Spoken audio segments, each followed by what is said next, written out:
Everyone, good morning. कैसे हैं आप सब? आई होप आप सब बहुत बढ़िया होंगे। मैं भी बिल्कुल ठीक हूँ। So welcome back to lifestyle bites by Nidhi and today we have reached the last day of our Chanakya Niti series. Today it's the 50th day. Time का बिल्कुल पता नहीं लगा कैसे 50 डेज निकल गए आपके साथ छोटी छोटी ज्ञान की बातें डिस्कस करते हुए। आज का जो कोट है वो बहुत सुंदर कोट है जो दिल को छूने वाला है। आज का कोट कुछ इस प्रकार है। ज्ञान से शब्द समझ आते हैं और अनुभव से उनके अर्थ। छोटा कोट है ना, पर मीनिंग बहुत डीप है।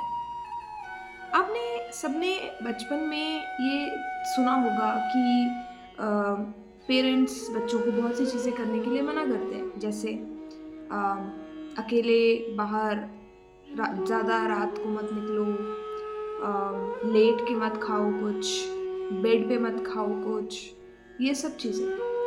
तो बचपन में हमारी फीलिंग क्या रहती थी कि क्यों ये हमें बार बार टोक रहे हैं, क्यों ये हमें बार बार बोल रहे हैं। क्योंकि उस टाइम हमें शब्दों का ज्ञान तो था कि ये जो बात बोल रहे हैं तो उस बात का क्या मतलब है, पर हमें उसका लॉजिक नहीं पता था।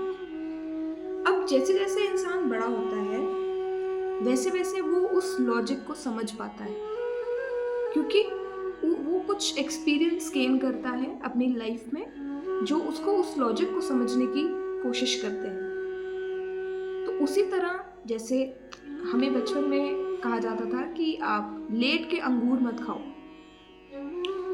तो एक बार क्या हुआ कि मैंने सोचा थोड़ी मैं बड़ी हो गई, तो पेरेंट्स हमेशा बोलते थे लेट कर अंगूर मत खाओ मत खाओ मत खाओ, पर मैं एक बार वो घर पे नहीं थे और मैंने खा लिए। अब अंगूर मेरे गले में फंस गया, मुझे सांस ना आए, और फिर बहुत मुश्किलों से वो किसी तरह निकला, मुझे सांस आई। पर उसके बाद, इस अनुभव के बाद, मैंने अपने कानों पे हाथ लगाया, मैंने बोला भाई पेरेंट्स जो कुछ कह रहे हैं ना उसके पीछे बहुत सॉलिड लॉजिक होता है जो हमें उस टाइम नहीं समझ आता।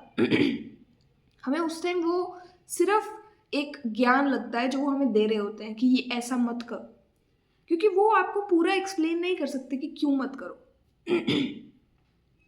फिर जब अपना एक्सपीरियंस कुछ ऐसा बुरा रहता है उसके बाद आपको समझ में आता है कि नहीं, मुझे ये काम नहीं करना है गोइंग फॉरवर्ड। तो जो आपका अनुभव है, जो आप खुद अनुभव करते हो, वो सबसे बड़ा टीचर है आपका। लाइफ में बहुत से एक्सपीरियंसेस होते हैं, बहुत टाइप के एक्सपीरियंसेस होते हैं, और इंसान जब जब कुछ चीज़ अनुभव करता है तो वो अपने दिमाग में हमेशा याद रखता है कि मैंने ऐसा किया था तो मुझे ये एक्सपीरियंस हुआ था, तो ये मेरे लिए अच्छा है कि बुरा है। अगर ये अच्छा है तो वेल एंड गुड, अगर वो बुरा है तो गोइंग फॉरवर्ड वो चीज़ वो रिपीट कभी नहीं करता। ये एक बहुत ही प्यारा कोट है और बहुत डीप सेंस ऑफ अंडरस्टैंडिंग है इसमें, कि बचपन में हमें सिर्फ ज्ञान की बातों, ज्ञान के शब्द लगते हैं वो, पर उनका असली अर्थ हमें अनुभव होने के बाद ही पता चलता है कि वो असलियत में ऐसा कह रहे थे तो क्यों कह रहे थे। लाइफ के एक्सपीरियंसेस जो हैं वो आपको बहुत कुछ सिखाते हैं। बस यही है कि आपको उन एक्सपीरियंसेस में से अच्छे एक्सपीरियंसेस और बुरे एक्सपीरियंसेस दोनों को याद रखना चाहिए, ताकि आपकी लाइफ में कल को सेम सिचुएशन रिपीट हो तो आपको पता हो कि आपको क्या एक्शन लेना है। आप लोगों के साथ आज के लिए मेरा ये चाणक्य नीति 50 डेज ख़त्म हो रहा है। तो इस सीरीज़ को आपने बहुत प्यार दिया, आप सबका बहुत बहुत धन्यवाद। और अब going forward from tomorrow onwards we will be launching a new series जो कि आपको कल देखने को मिलेगी 5 बजे। सो स्टे ट्यून्ड, बहुत ही इंटरेस्टिंग सीरीज़ रहने वाली है। Stay tuned, and if you have not yet liked, subscribed or comment, please do so. Thank you so much.